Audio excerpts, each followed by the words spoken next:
ಇದೆಲ್ಲ ಯೂಟ್ಯೂಬ್ದಾಗ ನೋಡೇ ಬಂದೇನ್ರಿ ನಾ. ಆದ್ರೆ ಅವ್ರೇನ ಸ್ವೀಟ್ ತಿಂದ್ರಲ್ಲ, ತಿನ್ನುವಂಥ ಅಡ್ವರ್ಟೈಸ್ ನೋಡಿದ್ದೀನಿ ರೀ.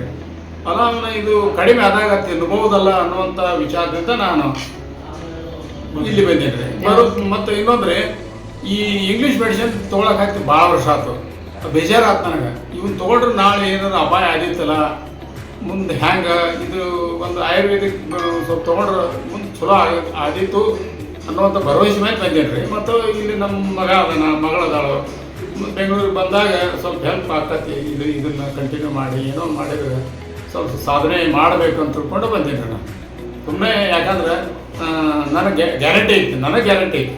ಈ ನೀವು ಮೆಡಿಸಿನ್ ಕೊಡೋದಕ್ಕಿಂತ ನೀವು ಹೇಳೋದಕ್ಕಿಂತ ಸ್ವಲ್ಪ ಇವೇನು ನೀವು ಪಥ್ಯ ಹೇಳ್ತಾರಲ್ಲ, ಅದಕ್ಕೇನಂತಾರೆ ಇಂಗ್ಲೀಷ್ ಪಥ್ಯ ಅಂತ, ಆ ಪಥ್ಯದಿಂದ ನನಗೆ ಪೂರ್ಣ ಭರವಸೆ ಐತಿ.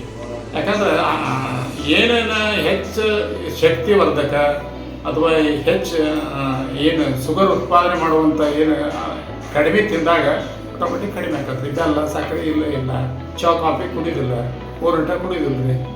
ಮತ್ತು ಇತರೆ ಮಜ್ಜಿಗೆ ಮೊಸರು ಹಾಲು ಇಲ್ಲ ಅಂತಂದಾಗ ಸಾದಾ ಫುಡ್ಡು ನಮ್ಮ ಜೀವಿಸಲಿಕ್ಕೆ ಎಷ್ಟು ಬೇಕು ಆಹಾರ ಅಷ್ಟಾದ್ರೂ ಸಾಕಾಗಿತ್ತು. ಅಷ್ಟೇ ಮೇಲೆ ಈಗ ನಿಮ್ಮ ಔಷಧ ಐತಿ, ಅದು ನನಗೆ ಕಂಟ್ರೋಲ್ ತರ್ತೈತೆ ಅನ್ನುವಂಥ ಭರವಸೆ ನನಗೆ ಐತಿ. ಅವು ಏನು ಹೇಳಕ್ಕೆ ಪಥ್ಯನ ಮುಖ್ಯ ರೀ ಒಂದೇದು. ಮತ್ತು ನೀವು ಹೇಳಿದಂಗೆ ನಾವು ಫಾಲೋ ಮಾಡಿದ್ರೆ ಸ್ವಲ್ಪ ನಮ್ಮ ಶರೀರಕ್ಕೆ ಅಥವಾ ನಮ್ಮ ಆರೋಗ್ಯಕ್ಕೆ ಒಳ್ಳೆಯದು. ಅವ್ರು ಫಾಲೋ ಮಾಡಲಾರ್ದವ್ರಿಗೆ ಅದು ಸಮಸ್ಯಾತ್ಮಕ. ಅದು ಹಾಗೆ ಶುಗರ್ ಇರುವುದನ್ನ ರೀ. ಶುಗರ್ ಕಳಿಬೇಕಂತಂದ್ರೆ ಇದು ನಿಮ್ಮ ಹೇಳುವಿಕೆ ಪಥ್ಯ ಮತ್ತು ಮೆಡಿಸಿನ್ ಇವು ಭಾಳ ಮುಖ್ಯ ಐತಿ. ಮತ್ತು ನಾವು ಅದನ್ನು ಫಾಲೋ ಮಾಡ್ಬೇಕು ರೀ. ಸುಮ್ಮನೆ ನಿಮ್ಮ ಮುಂದೆ ಅಂದೇವು ಅಲ್ವಾ ಗಿಂಡಿ ದೋಸೆ ತಿನ್ಕೊತ ಅಡ್ಡಾಡಿದ್ರೆ ಆಗೋದಿಲ್ಲ ರೀ. ಯಾಕೆ ಎಣ್ಣೆ, ಹೊರಗಿನ ಎಣ್ಣೆ, ಫುಡ್ ಬೇರೆ ಫುಡ್ ಇರ್ತೈತಿ. ನಾವು ನಿಮ್ಮ ಸಜೆಷನ್ ಪ್ರಕಾರ ನಾವು ಮಾಡ್ಕೊತ ಹೋದೆವು ಅಂದ್ರೆ ನಾವು ಅಗದಿ ಸಕ್ಸಸ್ ಆಗ್ತೇವೆ. ಮತ್ತು ನಮ್ಗೆ ಭರವಸೆ ಐತಿ 6 ತಿಂಗಳಾದ್ಮೇಲೆ ಬುಂದಿ ಅಂತ ಏನೈತ್ರಿ ಸ್ವೀಟ್ ಮತ್ತು ಶಿರಾ ತಿನ್ಬೋದು, ತಿಂತೇವೆ ಅನ್ನೋ ಭರವಸೆನೂ ಐತೆ ನನಗೆ. ಅದು 14 ವರ್ಷ ಆಗೈತೆ ರೀ. ಭಾಳ ವರ್ಷದಿಂದ 14 years ತಗೋತಾರೆ ಇಂಗ್ಲೀಷ್ ಮೆಡಿಸಿನ್. ಸೊ ಇವಾಗ ಎಷ್ಟು ಡಿಕ್ರೀಸ್ ಆಗಿದೆ ಲಾಸ್ಟ್ 2 months ಅಲ್ಲಿ.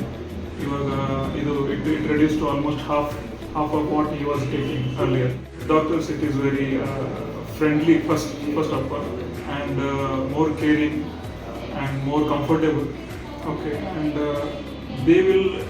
they have more patience than any other doctor compared to any other doctors. Okay, they literally listens what patient is telling, and they are very cooperative.